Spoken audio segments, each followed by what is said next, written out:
तो हमारा आंसर आ जाएगा यहाँ पे 9 गुना। तो नए तार का रेजिस्टेंस होगा 9 गुना। याद आ रही है लास्ट क्लास की ये बातें? अब आते हैं केस थर्ड पे। ठीक है। हम्म।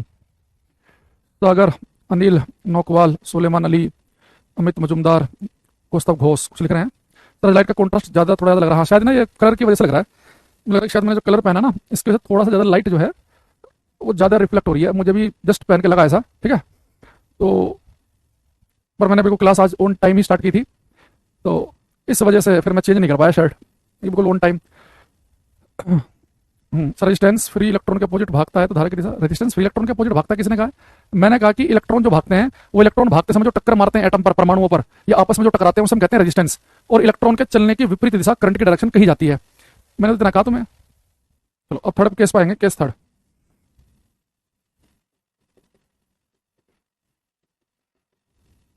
अगर बेटा पेपर में क्वेश्चन आ जाए कि हमारे पास मान लो एक तार है, इस तार की जो लंबाई है वो है एल और इसकी रेडियस है आर, और वो कह रहे कि भाई इस तार को हमने मेल्ट किया पिघाल कर, इसकी रेडियस पहले से दुगनी कर दी, यानी कि मोटा तार कर दिया। अगर किसी तार को पिघाल कर उसकी रेडियस हम पहले से डबल कर दें तो नए तार का रेजिस्टेंस कितने गुना होगा? ठीक है, ज्योति कर देंगे। मैं यहाँ पे कर देता हूँ, एक मिनट।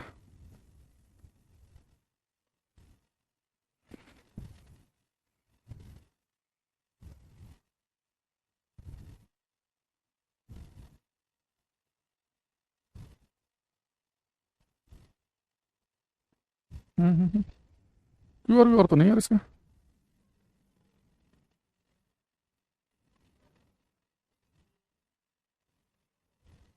चलो छोड़ो। अब बेटा जैसे पेपर में कहे एक तार को पिघाल कर उसकी लंबाई पहले से दुगनी कर दी, अब चलो कमेंट बाजी बंद करना, तो पढ़ाई पे ध्यान देते हैं, वरना मैं उतनी देर एक्स्ट्रा क्लास लूंगा जितनी देर कमेंट बाजी हमारा समय खराब होगा। तो एक तार को हमने पिघाल कर उसकी रेडियस कर दी हमने पहले से दुगनी, तो नए तार का रेजिस्टेंस पहले का कितने गुना होगा? तो रेजिस्टेंस का फॉर्मूला आप सभी को पता है क्या होता है, रो एल बाई ए। अगर रेडियस की बात की जाए तो रेडियस की फॉर्म में इसे हम लिखते हैं rho L upon pi R square.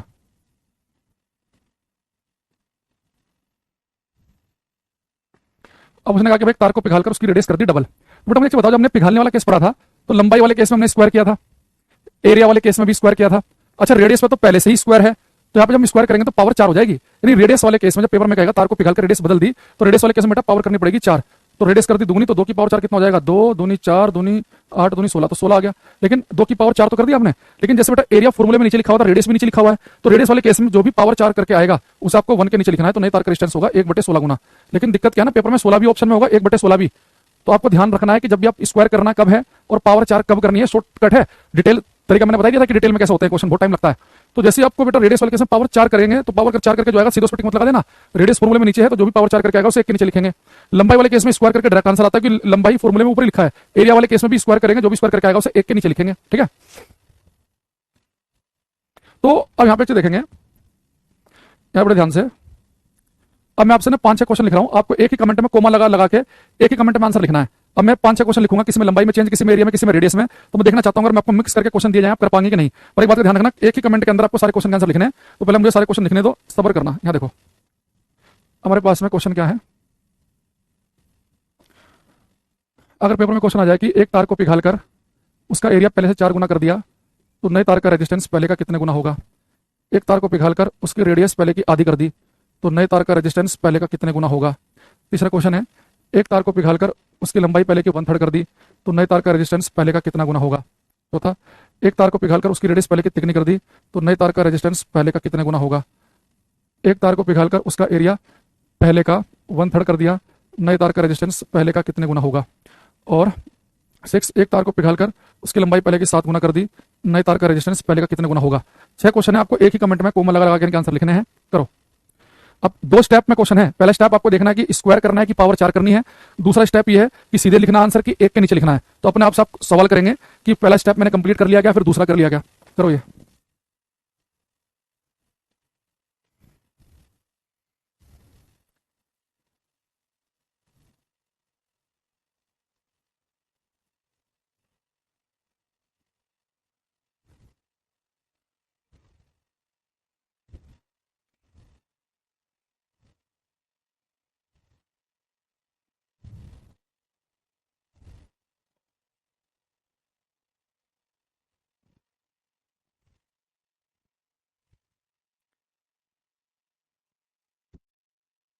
सबसे पहले मेरे पास है रविंद्र भदेरिया और ऋचा शुक्ला का। धीरे धीरे और बच्चों के भी आएंगे कुछ कमेंट, तब हम बताएंगे किसका ठीक है किसका गलत है।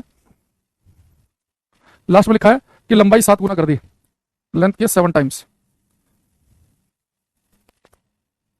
देखो, दो स्टेप का प्रोसेस है। पहला स्टेप करते हैं, पहले अपने मन में आपको क्वेश्चन करना है कि भाई एरिया वाले केस में तो स्क्वायर करते हैं, तो 4 का स्क्वायर करेंगे तो 16 आएगा, और एरिया में तो 1 के नीचे लिखना पड़ेगा क्योंकि फॉर्मूला जो हमारा कहता है उसके अकॉर्डिंग तो एरिया नीचे है। तो 4 का स्क्वायर 16, तो 16 को 1 के नीचे लिखेंगे, तो पहले का आंसर 1/16 आना चाहिए। रेडियस में करते हैं पावर 4, तो 1/2 की पावर 4 करेंगे तो कितना आ जाएगा, 1/16। और रेडियस में बेटा क्या होता है कि रेडियस भी फॉर्मूले में नीचे लिखा होता है, तो जो भी पावर 4 करके आएगा उसे 1 के नीचे लिखना पड़ेगा। तो पावर 4 करके आया 1/16, इसे 1 के नीचे लिखेंगे तो 16 ऊपर पहुंच जाएगा। तो दूसरे क्वेश्चन का आंसर आना चाहिए 16 गुना। तो पहले का 1/16 है, दूसरे का है 16। पेंटा कोटा सुरेश, आपको तो भाई पहले वाले गलत कर दिया। संदीप महाराज, आपने दोनों ही गलत कर दिए हैं भाई। 4 का स्क्वायर करेंगे तो 16 आएगा, आप इसमें स्क्वायर नहीं कर पा रहे हो, और इसमें रेडियस में पावर 4 करके 1 के नीचे लिखना है, अभी स्क्वायर करके 1 के नीचे लिखना है। लंबाई में करते हैं स्क्वायर, तो 1/3 का स्क्वायर करेंगे तो 1/9 आएगा, और लंबाई में जो भी आएगा स्क्वायर करके वही आंसर होता है क्योंकि लंबाई फॉर्मूले में ऊपर ही है।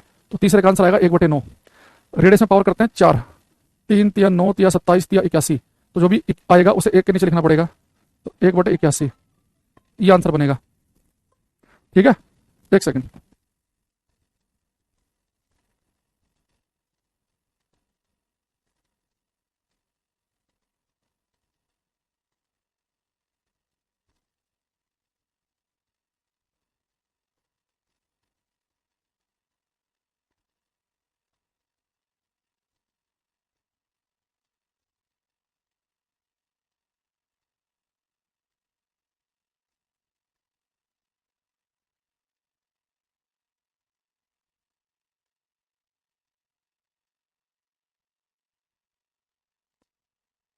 अच्छा, एरिया में 1/3 करते हैं तो उसका स्क्वायर कर दो। हेलो, तो कह रहा है कि एक्सपेक्टेड सैलरी में क्या डाल दूं, पर एनम है। ठीक है, चलो मैं उससे बोलता हूँ। ठीक है, ठीक है, ओके।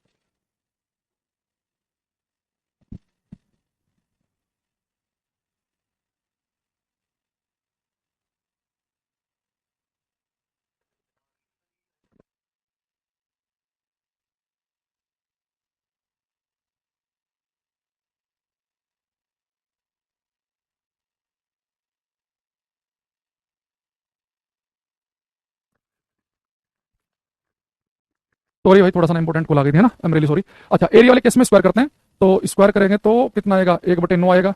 लेकिन एरिया वाले केस में बेटा स्क्वायर करके 1 के नीचे भी लिखते हैं, 1 के नीचे भी लिखेंगे तो 1 के नीचे लिखेंगे 1/9, तो 9 पहुंच जाएगा ऊपर, ये हो गया। लंबाई वाले केस में स्क्वायर करो, 7 का स्क्वायर कितना हो गया, 49, तो हमारा आंसर आ जाएगा 49 गुना। अब मैच कर लो भाई, आपके आंसर क्या क्या मिल रहे हैं। मैं हरे वाले से स्टार बना रहा हूँ। पहले वाले क्वेश्चन का आंसर होना चाहिए 1/16, दूसरे का आंसर होना चाहिए 16, तीसरे का होना चाहिए 1/9, चौथे का होना चाहिए 1/81, पांचवे का होना चाहिए 9 गुना, छठे का होना चाहिए 49। ठीक है, तो ये हमारे पास में 6 हैं। तो एक बार मुझे बताओ यहां तक का। देवांशु, लोकेश, अनिल, सुखविंदर सिंह, रविंद्रा, क्या क्या स्कोर रहा आप लोगों का। मतलब हमें देखना है कि गणित है प्योर एक तरीके से, कि हमें 2 स्टेप ध्यान रखना है कि स्क्वायर करना है कि पावर 4, एक तो ध्यान रखना है, और जो भी स्क्वायर पावर 4 करके आएगा उसे डायरेक्ट चिपकाएं कि 1 के नीचे, क्योंकि समस्या ये होगी कि जो आप स्क्वायर पावर 4 करोगे वो भी ऑप्शन पेपर में रखेगा और 1 के नीचे वाला भी रखेगा, तो पेपर में गलत करवा देगा आपसे वो। कभी जल्दीबाजी में से स्क्वायर करा, अच्छा वो मैसेज वो मैच कर गया, टिक लगा दिया। तो अपने आपको 8 7 10 सेकंड देने हैं कि दोनों स्टेप हमने फॉलो किए कि नहीं किए, स्क्वायर किया कि नहीं किया, या पावर 4 की कि नहीं की, और उसे 1 के नीचे लिखा कि नहीं लिखा है। जैसे अब मैं आपको दिखाता हूँ पेपर में इस क्वेश्चन की लैंग्वेज क्या होगी ना। सबसे इंपॉर्टेंट चीज तो ये है कि पेपर में क्वेश्चन में लिखा हुआ कैसे दिखेगा।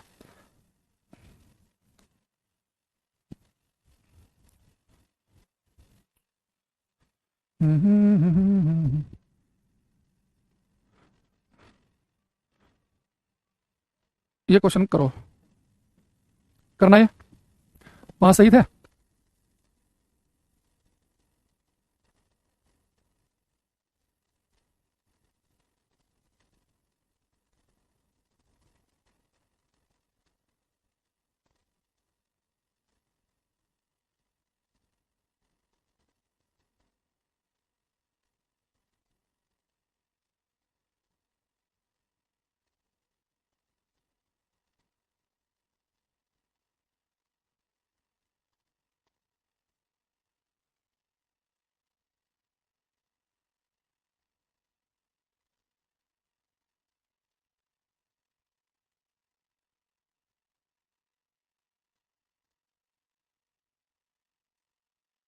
क्वेश्चन की लैंग्वेज भाई देख ली, हिंदी इंग्लिश में दोनों में सभी ने क्या लिख रहा है। एक तार जिसका प्रतिरोध R है और उसे पिघालकर उसकी त्रिज्या आधी कर दी जाती है। एक तार जिसका प्रतिरोध R है उसे पिघालकर उसकी त्रिज्या आधी कर दी जाती है। अब नए तार का प्रतिरोध पहले से कितने गुना होगा। पिघालने वाले शब्द का यूज किया है। अगर वो पिघालने वाले शब्द का यूज नहीं करता तो फिर हम फॉर्मूले से करते, फिर तुम क्या करते, rho L upon pi R square. अगर वो पिघालने वाले शब्द का यूज नहीं करता तो हम ये मान के चलते कि भाई केवल त्रिज्या में फर्क है, बाकी सारी चीजें फिक्स हैं। तो त्रिज्या कितनी कर दी उसने, त्रिज्या कर दी आधी, तो आधे का स्क्वायर करते तो 1/4, तो 4 गुना और आंसर आता। तो फिर हम 4 गुना पर टिक लगा के आते। लेकिन उसने कहा कि भैया पिघालने की बात की है, तो जब वो मेल्ट वाले शब्द की बात करेगा यानी क्वेश्चन होगा शॉर्टकट से, तो पिघालने वाले केस में रेडियस में करते हैं पावर 4, 1/16 आ गया, और फिर जो भी आएगा पावर 4 करके उसे 1 के नीचे लिखेंगे, क्योंकि रेडियस फॉर्मूले में नीचे होता है। तो हमारा आंसर आ जाएगा 16 गुना। तो नए तार का रेजिस्टेंस हो जाएगा 16 गुना। तो हमारा आंसर बनेगा डी ऑप्शन। आगे बात समझ में। तो जितने बच्चों ने यहां तक लिखा है उसका एकदम बिल्कुल ठीक है। होगा। चलो ये हमारा हो गया कंप्लीट। अब इसमें हम आगे बढ़ते हैं। तो रेजिस्टेंस में बेटा हमारे पास यही चीज आती है। रेजिस्टेंस में पेपर के अंदर आपको ध्यान रखना है कि रेजिस्टेंस किस किस फैक्टर पर डिपेंड करता है, लंबाई पे भी, मोटाई पे भी, मटेरियल पे भी, टेम्परेचर पे भी। टेम्परेचर का क्या प्रभाव पड़ता है मैंने आपको बता दिया। तार को पिघालकर उसकी लंबाई में चेंज करें, मोटाई में चेंज करें, रेडियस में चेंज करें तो कैसे करेंगे। अगर पिघालने का जिक्र ना करें तो फिर फॉर्मूले में हम क्या करेंगे, जिस चीज में चेंज बताया केवल उसी में चेंज मानकर करेंगे, ठीक है। इसके अलावा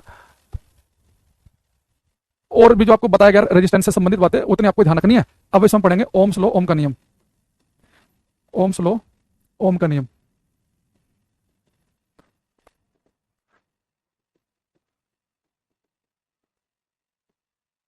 अठारह सौ 27-28 में दिया गया है नियम। ये मुझे चेक करना था, मुझे ना सन भूल जाता हूँ मैं ईयर ना, और ये बदतमीजी जैसे करते हैं एग्जाम में। फिजिक्स में भी हिस्ट्री पूछ लेते हैं। तो ओम के नियम का सन 2-3 बार पूछा हुआ है अलग अलग एग्जाम में। तो एक बार हम देख लेते हैं ओम्स।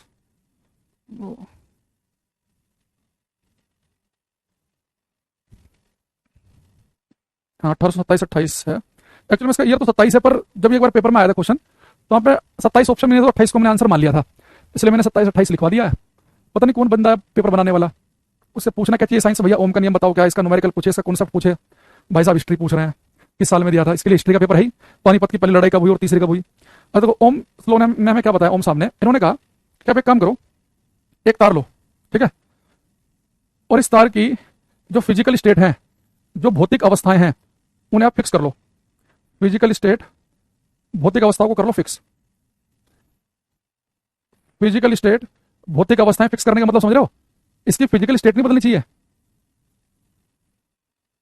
इन्हें तार की जो लंबाई है जैसी है उतनी की उतनी रहे, फिजिकल भौतिक अवस्था नहीं बदलनी, शकल सूरत नहीं बदलनी उसकी, जितनी मोटाई है उतनी की उतनी रखनी है। जिस मटेरियल का तार है वही का वही रखना है, ना लंबाई बदलो, ना मोटाई बदलो, ना मटेरियल, ना टेम्परेचर, ये सब फिजिकल स्टेट होती है। तो अगर आप किसी तार की फिजिकल स्टेट, भौतिक अवस्थाएं ना बदलें तो पता क्या होगा कि आप उस तार के सिरे को, आपने तार फिक्स कर लिया, एक कमरा बंद कर दिया, एक तार लेकर बैठ गए कि भैया हमारे पास अब दूसरा तार आएगा ही नहीं, जो कमरे हमने बंद कर रखा है कमरे में तार ही एक है, अब तार की फिजिकल स्टेट नहीं बदलनी। अब आपने क्या किया, उस तार पे आपने अलग अलग वोल्ट की बैटरी लगाई, कभी 4 वोल्ट की बैटरी, कभी 6 की, कभी 20 की, कभी 50 की, कभी 150 की, मान लो बहुत सारी बैटरी आपके पास में है, और अलग अलग बैटरी लगाने पर जो करंट आपको मिली आप लगातार उसे नोट करते चले गए। आपने मान लो कि 100 आंकड़े रखे अपने पास, तो आपने एक चीज देखी गजब की, ओम साहब ने कहा कि आप किसी तार की फिजिकल स्टेट ना बदलें तो आप उस तार के सिरे पर जो विभवांतर स्थापित करेंगे, जो पोटेंशियल डिफरेंस स्थापित करेंगे, यानी कि आप जितना वोल्टेज उस तार के सिरे पर लगाएंगे, जितने वोल्ट की बैटरी आप उस तार के सिरे पर लगाएंगे, और जो आपको करंट मिलेगी, भाई आपने मान लो कि 20 वोल्ट की बैटरी लगाई और आपको करंट मिली 2 एम्पीयर की, तो जो आपने विभवांतर पोटेंशियल डिफरेंस स्थापित किया और जो आपको करंट मिली उसका रेशियो रहेगा कांस्टेंट, उसका रेशियो रहेगा नियत। तो किसी तार के सिरे पर जो आप वोल्टेज लगाएंगे, जो आपको करंट मिलेगी, उसका रेशियो कांस्टेंट रहेगा। इसका मतलब पता क्या है, इसका मतलब ये है कि भाई मान लो कि आपने जब 20 वोल्ट की बैटरी लगाई थी और आपको करंट मिली थी 2 एम्पीयर की, तो रेशियो कितना बना था 10। तो अगर आप वोल्टेज डबल कर देंगे, 20 की जगह कर देंगे 40, वोल्टेज कर दिया आपने डबल, तो करंट भी साथ में डबल हो जाएगी। वोल्टेज अगर आपने 20 से 40 कर दी, करंट भी 2 हो जाएगी 4, यानी फिर से रेशियो कितना आएगा 10। अब वोल्टेज कर दो आधी 10, तो साथ में करंट भी आधी हो जाएगी, 2 की आधी 1, यानी फिर से रेशियो कितना आएगा 10। वोल्टेज कर दो 10 गुना, तो 20 से कितनी कर दी आपने 200, तो करंट भी 10 गुना हो जाएगी, 2 से कितनी हो जाएगी 20, फिर से रेशियो कितना आएगा 10। यानी कि किसी तार के सिरे पर स्थापित विभवांतर, यानी कि जो आप वोल्टेज लगा रहे हैं और जो आपको करंट मिल रही है, उसका रेशियो हमेशा कांस्टेंट रहता है, अगर तार की भौतिक अवस्थाएं ना बदलें। ये ओम का नियम है। तो ratio of potential difference applied and the current received, जो आपने जो पोटेंशियल डिफरेंस दिया, जो विभवांतर दिया, जो वोल्टेज लगाई आपने, जो बैटरी लगाई और जो करंट मिली, उसका रेशियो कांस्टेंट, यानी जैसे वोल्टेज बढ़ेगी उसी अनुपात में करंट बढ़ जाएगी, वोल्टेज जैसे घटाओगे करंट भी वैसे घटेगी, और रेशियो हमेशा कांस्टेंट बना रहेगा। तो ये क्या है हमारा ओम्स लॉ, ओम का नियम। तो ये हमारे पास ओम का नियम बना, इसकी मैं स्टेटमेंट लिखवा रहा हूं, इसका फॉर्मूला बनाएंगे V = IR, और उसमें कुछ बातें पढ़ेंगे क्लास में। तो लिखेंगे according to Ohm's law, according to Ohm's law, Hindi में लिखवाऊंगा, टेंशन मत लेना, the ratio of potential difference applied across the ends of wire, the ratio of potential difference applied across the ends of wire and current flowing and current flowing and current flowing through it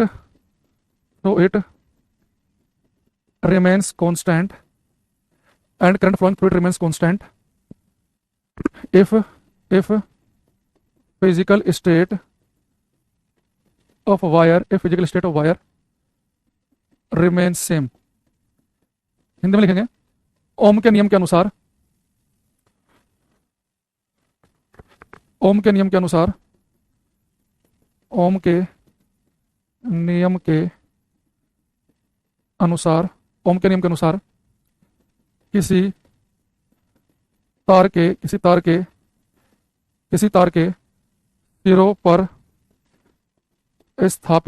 सिरों पर स्थापित विभवांतर और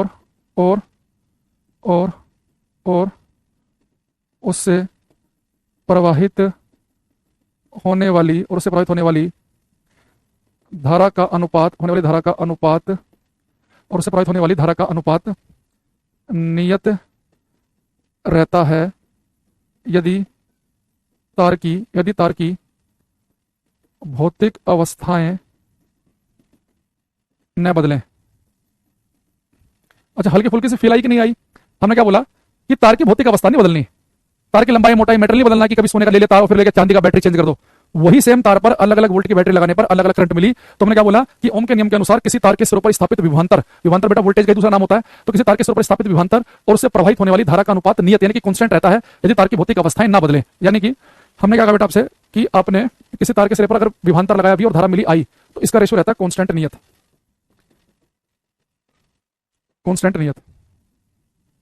ठीक है, we और आई का जो रेशियो है वो कांस्टेंट रहेगा। ठीक है, हाँ, ड्राइंग वाला भाई साइंस इंजीनियरिंग ड्राइंग वाला पार्ट अविनाश खुद से करना है एएलपी में। जो भी आपने इंजीनियरिंग में पढ़ा होगा ना, हम आपको फिजिक्स वाला पार्ट कराएंगे, इंजीनियरिंग वाला पार्ट तो भाई खुद ही करना पड़ेगा। कुछ तो पढ़ाई की होगी नहीं पढ़ी, थोड़ा बहुत उसमें डिप्लोमा में बीटेक में जो भी किया होगा तुमने, है ना। अच्छा, दूसरी चीज, अब इसे मान लो कि बेटा वी और आई का रेशियो रहता है कांस्टेंट। ये कांस्टेंट क्या होता है? कांस्टेंट पता है क्या यहाँ पे कि जो वी और आई का रेशियो जो कांस्टेंट रहता है, कांस्टेंट तार का रेजिस्टेंस होता है। तो वी अपॉन आई का रेशियो क्या होगा? आर। यहाँ पे जो कांस्टेंट होता है तार का रेजिस्टेंस होता है। यानी कि किसी तार का रेजिस्टेंस को बेटा मैं ऐसे दिखाते हैं टेढ़ा मेढ़ा, क्योंकि प्रतिरोध रुकावट है। ये किसी तार का रेजिस्टेंस है आर, आपने इसके सिरे पर एक बैटरी लगाई वी वोल्ट की, ये प्लग है, स्विच है, तो आपने वी वोल्ट की बैटरी लगाई और बैटरी लगाने से आई करंट इससे फ्लो कर रही है। तो किसी तार के सिरे पर आप जितने वोल्ट की बैटरी लगाएंगे तो उसके सिरे पर उतना ही विभवांतर पैदा हो जाएगा। तो किसी तार के सिरे पर जितना विभवांतर स्थापित किया, पोटेंशियल डिफरेंस स्थापित किया और जो करंट मिली, तो इस वी और आई का जो रेशियो होगा वो तार का रेजिस्टेंस होता है। यही हमारा ओम का नियम है कि वी और आई का रेशियो कांस्टेंट और कांस्टेंट है तार का रेजिस्टेंस। अच्छा, वैसे भी आप एक बात समझना भाई, अगर आप तार की फिजिकल स्टेट ना बदलें, तार की लंबाई मोटाई मेटेरियल टेंपरेचर ना बदलें, तो रेजिस्टेंस तो वैसे नहीं बदलेगा। तो रेजिस्टेंस डिपेंड करता है लंबाई पर, मोटाई पर, मेटेरियल पर, टेंपरेचर पे। अगर आप कोई भी चीज चेंज नहीं करेंगे तो फिर तो रेजिस्टेंस तो फिक्स कांस्टेंट हो गई। तो वी और आई का रेशियो रहता है कांस्टेंट, इसे लिखते हैं आर से। यही चीज को हम ऐसे भी लिख सकते हैं V equal to I R. अब यहां से आप खुद सोचो, अगर बेटा V equal to I R, R तो कांस्टेंट है तो फिक्स है, तो वी और आई एक लाइन में है, तो वी आई के प्रोपोर्शनल समानुपाती है। यानी आप ये भी कह सकते हैं कि जैसे जैसे वोल्टेज बढ़ेगी वैसे वैसे करंट बढ़ेगी। वोल्टेज 5 गुना तो करंट 5 गुना, वोल्टेज आधी तो करंट भी आधी। तो वोल्टेज और करंट प्रोपोर्शनल समानुपाती है क्योंकि आर क्या है? कांस्टेंट है। अच्छा, एक आपने बेटा ओम के नियम को लिखा V upon I equal to R, इसी को आपने लिख दिया V equal to I R. एक इसी ओम के नियम को आप ऐसे भी लिख सकते हैं भाई, यहाँ पे एक बार आर निकाला तो वी अपॉन आई आया, वी निकाला तो आई आर। अगर मैं यहाँ से आई निकालूं तो आई कितना आएगा? वी अपॉन आर के बराबर। तो ओम के नियम को 3 तरीके से लिखा जा सकता है, V equal to I R, V upon I equal to R और I equal to V by R. ये मैंने इसलिए बताया क्योंकि ये यूपी के एक बार एसआई के एग्जाम में पूछा हुआ है कि उसने कहा पेपर में कि ओम का नियम कितने प्रकार से लिखा जा सकता है। तो ऐसे भी क्वेश्चन बना रखे हैं। तो ओम स्लो लिखा जा सकता है V upon I equal to R, V equal to I R और V equal to I R. ये 3 तरीके से। यहाँ तो उसमें बताना चाह रहा हूं कि वोल्टेज और करंट समानुपाती है, वोल्टेज बढ़ने में करंट बढ़ेगी। तो ओम का नियम लिखने के 3 तरीके हैं ये। तो ऐसे के बार फर्जी क्वेश्चन भी आते हैं। ठीक है, अब एक चीज और ध्यान रखना, ये बेटा जो ओम का नियम है, ये ओम स्लो की भाई वी और आई का रेशियो कांस्टेंट रहेगा और इस कांस्टेंट को हम आर कहेंगे। ये ओम का नियम केवल आप कंडक्टर चालकों पे अप्लाई कर सकते हैं।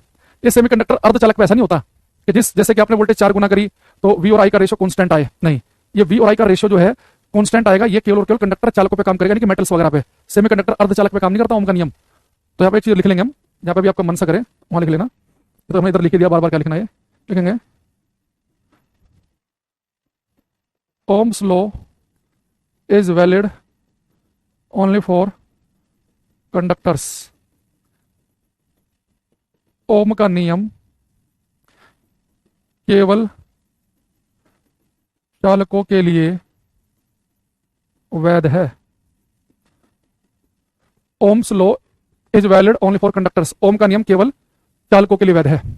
ओम का नियम केवल कंडक्टर पे काम करता है। ठीक है।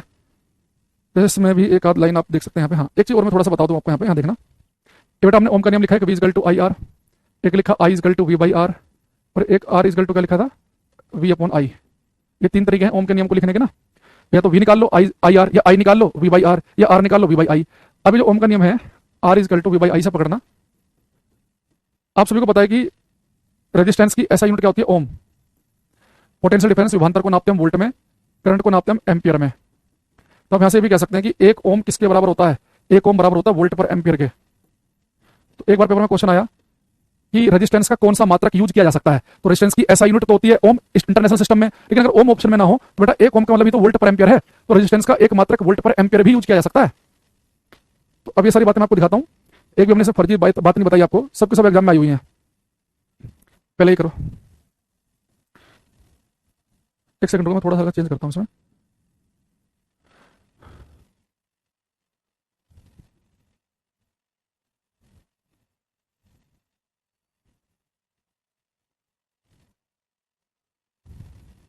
ये करना भाई, कितना आसान क्वेश्चन है। कह रहा है कि चालक के सिरों के बीच बहने वाली धारा का परिमाण उनके बीच विभवांतर के समानुपात में कहा जाता है, कौन सा नियम है। The magnitude of current flowing between two ends of a conductor proportional to the potential difference between them. तो बेटा करंट जो है वो पोटेंशियल डिफरेंस जो हमने अप्लाई किया उसके प्रोपोर्शनल समानुपाती है। तो करंट और विभवांतर, धारा और विभवांतर, करंट और पोटेंशियल डिफरेंस प्रोपोर्शनल है, यानी कि जैसे पोटेंशियल डिफरेंस वोल्टेज बढ़ेगी करंट भी बढ़ेगी, वोल्टेज घटेगी तो करंट भी घटेगी। ये कौन सा नियम है, ओम का नियम। कब दिया गया, 1827। नहीं मिलने पर 1828 पे भी टिक लगा सकते हैं आप, ठीक है। डायोड ट्रायोड पे ओम का नियम काम नहीं करेगा। अगला देखते हैं 20वां क्वेश्चन, नंबर 20 करो।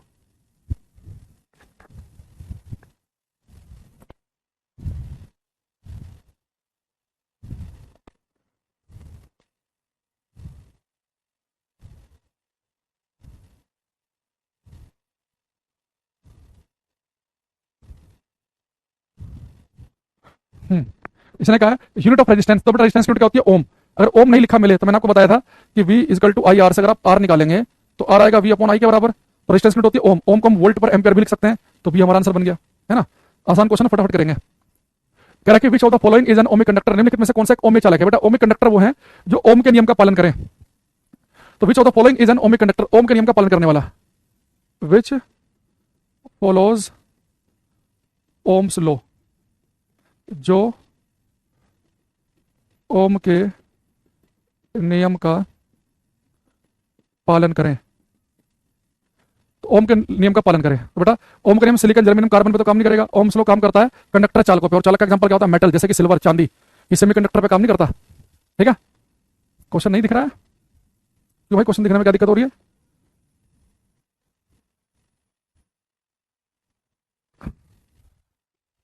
ओम स्लो, ठीक।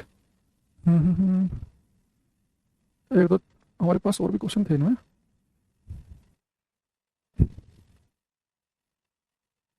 और प्रैक्टिस सेट 5 और 6 में है शायद।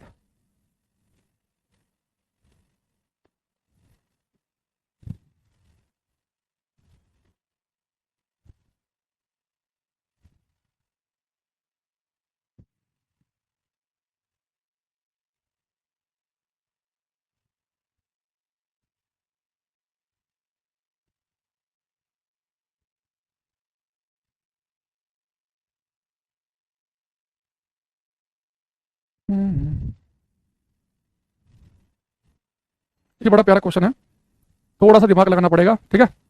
जल्दीबाजी में गलत मत कर देना। करो ये, पूरा सा फील लो पहले क्वेश्चन की।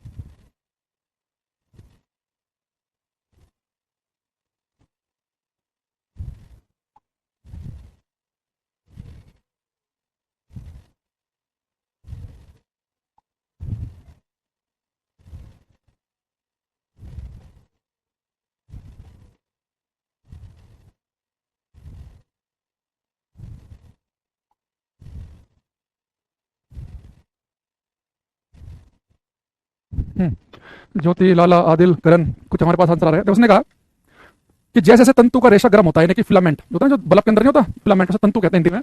जैसे तंतु का रेशा गर्म होता है, उसका प्रतिरोध बढ़ता जाता है। जब एक फिलामेंट बल्ब में 100 वोल्ट का विभवांतर लगाया जाता है तो उसमें से प्रवाहित धारा 0.4 एम्पीयर पाई जाती है। जब उसी बल्ब पर 200 वोल्ट का विभवांतर लगाया जाता है तो अधिक चमकता बल्ब में धारा होने की उम्मीद क्या की जा सकती है। तो एक नजर में हमें क्या लग सकता है कि जब हमने 100 वोल्ट की बैटरी लगाई, 100 वोल्ट का विभवांतर का मतलब 100 वोल्ट की बैटरी लगाई तो करंट 0.4 एम्पीयर की चली। तो जैसे हम 100 की जगह 200 वोल्ट की बैटरी लगा देंगे तो वोल्टेज दुगनी करने पर करंट दुगनी होनी चाहिए। भाई वी प्रोपोर्शनल होता है आई के, तो वोल्टेज डबल करेंगे तो करंट भी डबल होनी चाहिए। तो वोल्टेज 100 पे 0.4 एम्पीयर की करंट तो 200 वोल्ट पे 0.8 होना चाहिए। लेकिन यहाँ पे चीज समझो, उसने पे ये बेटा कब होता है कि वी आई के प्रोपोर्शनल कब होता है, जब आर कांस्टेंट हो, आर ना बदल रहा हो। लेकिन इस क्वेश्चन में ध्यान दो, उसने शुरू में हमारे से कहा कि जैसे जैसे तंतु का रेशा गर्म होगा तो उसका प्रतिरोध बढ़ता जाता है। यानी हो क्या रहा है कि भाई वी इक्वल टू होता है आई आर, अगर मैं ऐसे आई निकालूंगा तो हो जाएगा वी बाई आर। तो मुझे एक चीज बताओ कि भाई अगर मैं एक काम करता हूं, पहले जब शुरुआत में, जब बिल्कुल स्टार्टिंग में, जब इसमें बेटा मैंने वोल्टेज लगाई थी 100 और करंट मिल रही थी मुझे 0.4 एम्पीयर की, 100 वोल्टेज लगाने पर मुझे करंट 0.4 मिल रही थी। तो मैं देख लेता हूं कि बल्ब का रेजिस्टेंस है कितना, तो V equal to I R है, तो वी की वैल्यू है 100, करंट मिली 0.4, रेजिस्टेंस निकाल लेते हैं। तो आर कितना हो जाएगा 100 बटे 0.4, पॉइंट हटाएंगे तो 0 आ गया, तो 4 से भाग करेंगे, 4 दूनी 8, 2 4 5 20, तो 250 ओम आ गया। तो 250 ओम। अब वोल्टेज बेटा होगी 200, तो करंट कितनी होगी, तो V equal to I R से मैं अब आई निकालूंगा तो आई इक्वल टू होगा वी बाई आर। वोल्टेज कितनी करती 200। अब देखो अगर बेटा आप यहाँ पे आर की वैल्यू 250 लो, 250 तो 250 से भाग करेंगे तो आपका 0.8 आएगा। लेकिन हो क्या गया साथ में कि जैसे तंतु गर्म होता है रेजिस्टेंस बढ़ गया, तो एक्चुअल में रेजिस्टेंस 250 नहीं रहा, वो रेजिस्टेंस 250 थोड़ा सा बढ़ चुका है। अगर 250 थोड़ा सा बढ़ गया है तो ठीक 250 होगा, तो भाग करेंगे 0.8 आएगा, तो रेजिस्टेंस थोड़ा सा बढ़ गया है तो 0.8 से कम वैल्यू आएगी। यानी किसी ऑप्शन आंसर होगा मेरा। अगर वो ये लाइन नहीं लिखता कि जैसे तंतु गर्म होता है तो रेजिस्टेंस बढ़ता चला जाता, अगर ये नहीं लिखता, केवल यहां से लिखता कि वोल्टेज 100 पे करंट 0.4 तो 200 पे 0.8 आती। लेकिन हो क्या गया कि जैसे जैसे वो गर्म हो रहा तो रेजिस्टेंस बढ़ता जा रहा है, तो जब उसका वोल्टेज 100 थी और करंट 0.4 मिल रही थी तो आपको क्या लग रहा है कि भैया रेजिस्टेंस तो 250 आया, तो बेटा रेजिस्टेंस जो है 250 का 250 नहीं रहेगा, वो थोड़ा सा बढ़ चुका है। तो जब जैसे आपने क्या किया, अब आपने 200 वोल्ट की बैटरी लगाई, 200 वोल्ट की बैटरी लगाई तो अब रेजिस्टेंस 250 थोड़ा सा बढ़ चुका है, तो ठीक 250 होता तो 0.8 आता, 0.8 से हल्का सा कम आंसर आएगा। आगे बात समझ में। तो कई बार हर शब्द का मतलब समझना होता है पेपर में, ये करना।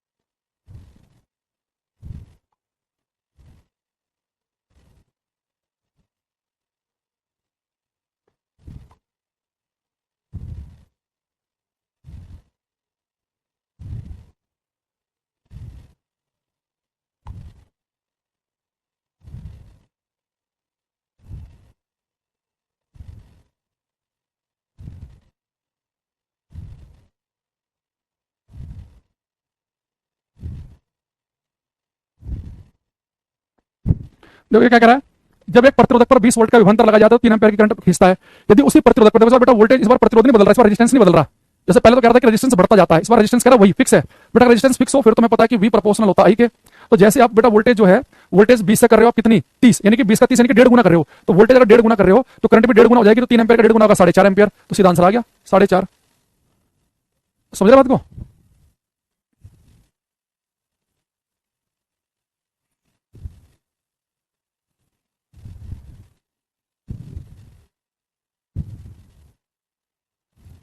तो 4.5 यानी कि वोल्टेज जितने गुना वोल्टेज करंट उतने गुना, तो वोल्टेज जितने गुना करंट उतने गुना वाला नाटक केवल तब तक चलेगा जब रेजिस्टेंस याद रखना फिक्स होना चाहिए, तब चलता है ये। ठीक है ना। क्वेश्चन नंबर 36 करो।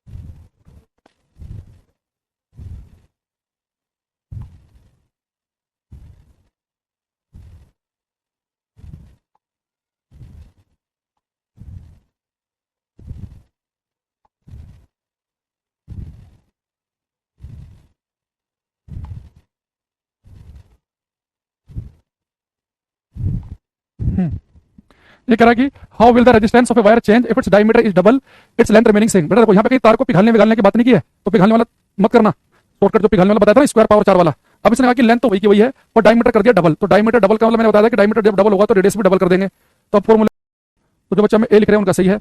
यादव, प्रज्वल, तस्लीम, वानी, सुशीला, टीटू, मंडल, अलग अलग हमारे पास आंसर हैं। बेटा डायमीटर जब हम डबल करेंगे तो मुझे एक चीज बताओ, जब हम डायमीटर डबल कर देंगे तो रेजिस्टेंस 4 गुना कैसे कर रहे हो? डायमीटर डबल यानी कि रेडियस डबल, तो रेडियस ज्यादा होने पर तो रेजिस्टेंस कम होना चाहिए। तो सी ऑप्शन क्यों लिख रहे हो आप? सी वाला को तो बिल्कुल ही गलत है भाई। आप कम से कम 2 ऑप्शन तो वैसे बैठा सकते हो। एक 2 ऑप्शन तो कि रेजिस्टेंस का फॉर्मूला होता है rho L upon pi R square, अगर ये रेडियस को चेंज बढ़ाओगे तो रेजिस्टेंस घटना चाहिए और रेडियस कम करने पर रेजिस्टेंस बढ़ना चाहिए, तो रेडियस तो डबल कर रहे हैं आप। ऐसे गलत मत करो भाई, जो ऑप्शन आपको हटाना आप उसी आंसर बता रहे हो। ये करो।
कुछ आंसर हमारे पास में आ रहे हैं। कह रहा है कि जब 12 वोल्ट की बैटरी को किसी अज्ञात प्रतिरोध से जोड़ा जाता है तो परिपथ में 2.5 मिली एम्पीयर की धारा प्रवाहित होती है। बेटा कितने वोल्ट की बैटरी लगाई? 12 वोल्ट की।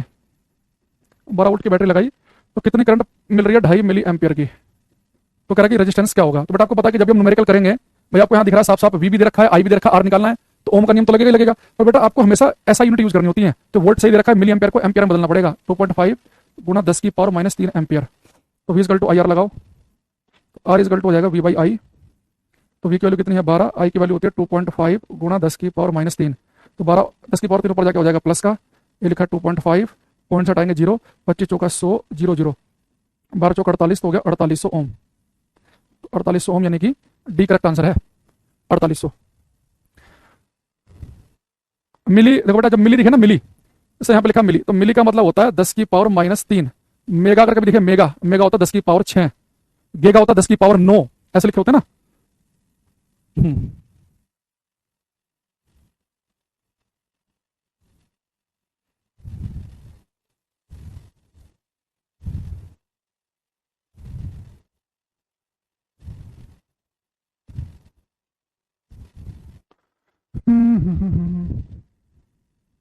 चलो क्या करो, आसान क्वेश्चन है, ये सब पेपर में आ रखे हैं क्वेश्चन जितने भी है ना ये।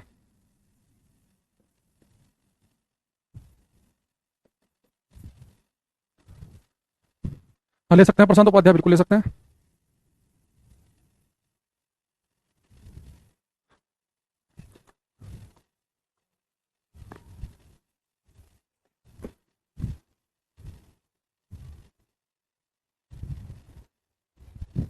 इसने कहा कि निम्नलिखित अपूर्ण कथन पर विचार करें। ओम का नियम दिए गए प्रतिरोध के लिए, दिए गए प्रतिरोध के लिए विभवांतर और धारा से संबंधित है।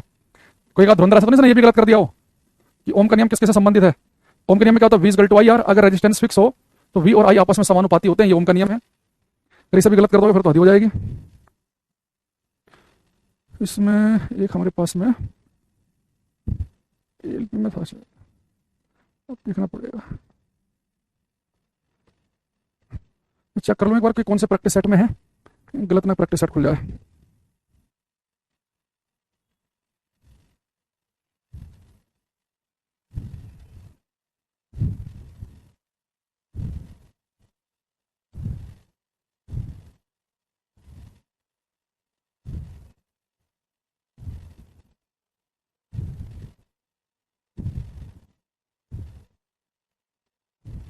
हम्म,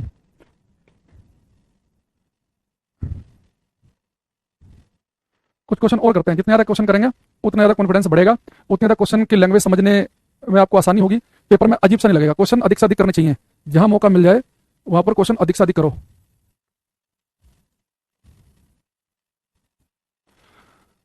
इससे पेपर में बाकी बच्चों से आप थोड़ा सा फास्ट रहोगे।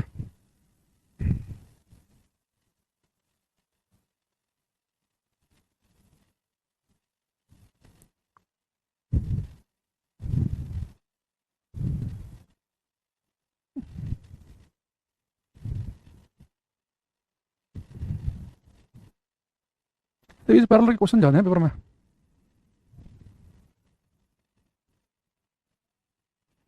ये क्या कह रहा है इसमें, जल्दी जल्दी करते हैं। किसी प्रतिरोध के सिरों के बीच इससे प्रवाहित होने वाली धारा के अनुक्रमणानुपाती होता है, बशर्ते कि इसका तापमान समान रहे। तो आसान क्वेश्चन है। किसी तार प्रतिरोध के सिरों के बीच प्रवाहित होने वाली धारा किसके अनुक्रमणानुपाती, किसके समानुपाती होती है, विभवांतर के। यानी देख रहे हो पेपर में ओम का नियम अलग अलग तरीके से पूछा हुआ है कई बार कि धारा किसके अनुक्रमणानुपाती है, विभवांतर के। कभी कुछ तो वही बातें घुमा फिरा के पूछ रहा है बार बार। एक एक करो। कह रहा है कि उस तार का प्रतिरोध स्मॉल केबल होता है किलो, किसी तार का प्रतिरोध किलो ओम में ज्ञात कीजिए, जिस पर 500 वोल्ट का विभवांतर आरोपित किए जाने पर उसमें से 5 मिली एम्पियर की धारा प्रवाहित होती है। तो धारा 5 मिली एम्पियर की प्रवाहित हो रही है, विभवांतर 500 वोल्ट का लगाया है, तो प्रतिरोध किलो ओम में बताना है। क्वेश्चन नंबर 18 करेंगे। 18 विनम्रा दीपांजल।